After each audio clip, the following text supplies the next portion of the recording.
బాపట్ల జిల్లా Parchur TDP MLA అభ్యర్థి Eluri Sambasivarao nomination దాఖలు చేశారు.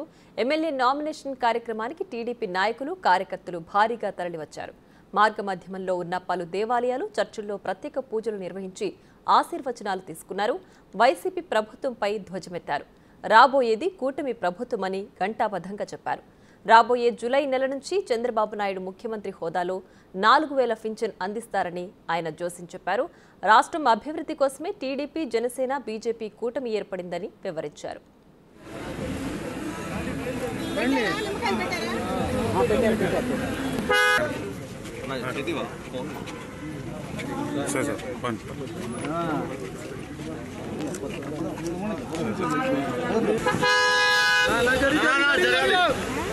జరగాలి